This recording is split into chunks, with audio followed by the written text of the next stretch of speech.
Good morning, afternoon, and evening, everybody. My name is MiAh the King, and I was riding a donkey the other day when someone threw a rock at me and I fell off. I guess I was stoned off my ass. Now then, today we're taking a look at a game just released on Steam called MiAh Saga, developed by Daria Nagani, I think that's how you pronounce that. If I'm wrong, I'm sorry, and published by Same. Released not in early access and selling for $20 American. Whoo boy, I am super excited to take a look at this game. An adventure RPG game with pixelated graphics following the journey of a mouse who wields a switch knife, or pocket knife, or whatever variation some of you out there use to call it.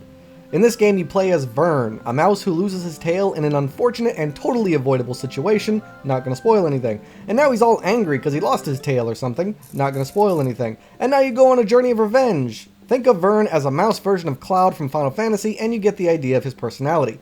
And that's the gist of the game without me going further into detail and possibly spoiling anything, and I refuse to do so. So, as always, we're gonna go into the good and the bad, followed by my final thoughts, alright? Alright, so I suppose the first thing that I really want to make mention of here is the overall quality of the sound and music. I mean, that music is just awesome. I mean, here's just a snippet of the awesome music that you're going to hear throughout the game. Like, this is just a small bit of it.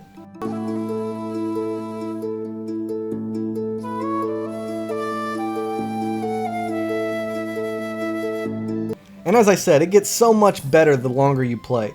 As for sound effects, the game does those pretty good too. They use sound effects for a lot of different things here, to set the mood, to set the ambiance, and then of course you've got the sound effects for combat and other miscellaneous situations.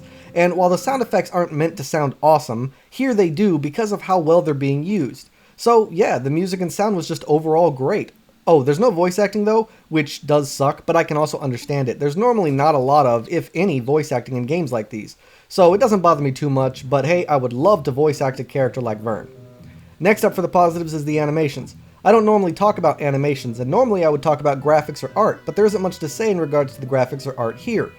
I mean, it's pretty to look at, with good color contrast, and there is a decent amount of attention to detail, but it's not something grand or a whole lot that I can say, and it's not awful either, so there's no real point talking about it. Instead, I want to talk about how despite this game is pixelated and it looks low budget, those animations prove that it's not. Instead of focusing on making the game look artistically good, they focused on giving it good animations, and when you're in combat, those animations are so cool and fun to watch, along with camera angles that move to accentuate what you're doing. And it's not just in combat either, the style never changes even in cutscenes, so you're never pulled out thematically. But the animations are so good that you don't even care. They're smooth, they're seamless, and it makes the game feel more alive around what you are doing and who you are. The next positive that I want to talk about is the writing. It's very creative, intuitive, interesting, curious, and entertaining. You play as a mouse in a game where there are two worlds. The underworld, which is where mice, moles, birds, roaches, and squirrels live, basically all small animals, rodents, and bugs. And then you've got the overworld, or the god world, where humans are considered gods to the rodents, their pets too. The pocket knife that Vern wields is considered a god weapon, a weapon made by the gods that can cut through anything. The feline god who guards the kitchen. And I could keep going. And it's all incredibly intriguing and creative and original.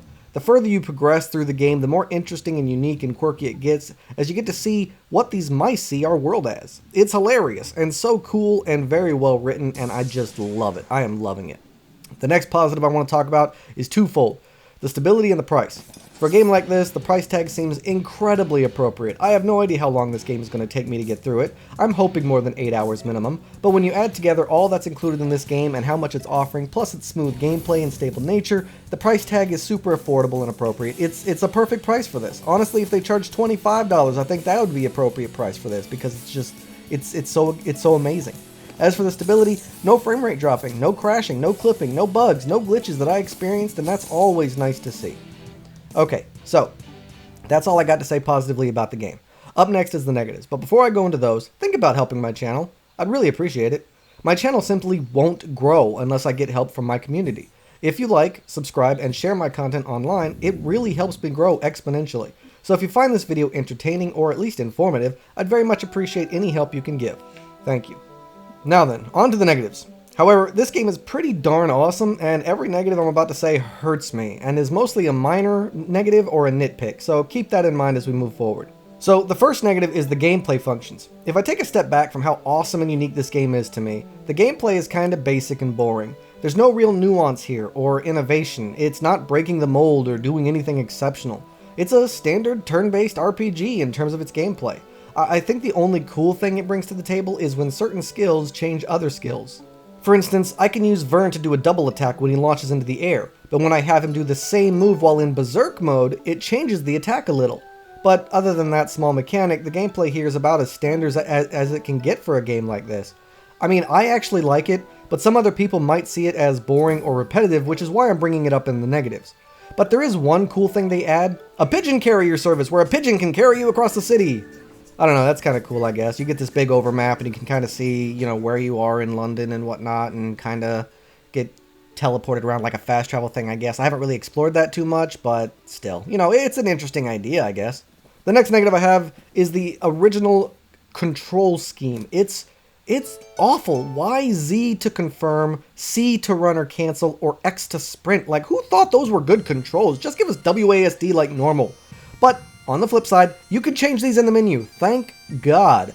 But despite changing the controls to fit your personal preference, everything still feels a little bit awkward and a little bit off and annoying to move around and do stuff and just play the game. Not a huge deal for me, as after an hour I was starting to get used to it, but the wonky controls might bother other people. And finally, my last negative, the game feels kind of small.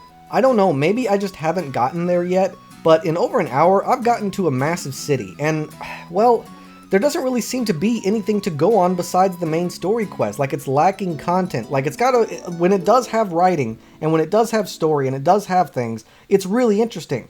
But unless you're, you know, doing the main story, it's nothing. There's nothing there. Like, aren't there any side quests or more places to explore? Like, I feel like this game might be rather shallow, and that kind of worries me a bit. I really hope that this isn't just a 4-hour journey as you go on this revenge story and then it's over. You know, I'd like more exploration, more side quests, and more to do than just the main story. Like, I hope there's more later, but for now, it's kind of basic in its overall pathway of storytelling. Like, I want interesting characters and side quests for those characters and side quests to get rare loot or something, you know? I mean, I really hope this isn't just from point A to point B revenge story. Okay, so that's all I could think of for the pros and the cons, and even those cons weren't that bad. You can either ignore them or change them. Look, I'm going to be honest, I played this game for over an hour and I am already addicted. I can't wait to jump back in and keep playing. I love the anti-hero personality of Vern, his companions that you acquire are quirky and interesting, the combat is fun despite it being basic at its base, the animations and cool changes to moves is great, the story is interesting, the world even more interesting, and honestly, I just can't get enough. I've been following this game for a while now, and I am so happy it's finally released, and also happy it ended up being as good as I hoped it would be. If I haven't expressed it enough, if you're even a tiny bit interested in playing this game, then I encourage you to do so. It's fun, it's new, it's different, but at its baseline it brings back nostalgia of good games from when we were younger in its gameplay and its overall pathway. It's a lot of fun, it's very well put together, and at an affordable price. What more is there to say? Anyone who sees this video should go check out this game and give it a try. It's worth it. Alright everyone? Alright. So that's all the time I got for this video, everybody. Thanks so much to everyone who watched and stayed till the end. If you have any questions or concerns, please let me know in the comments down below. Don't forget to like and subscribe, and I can't wait to see you all again on my next adventure. So until then, I bid you all farewell.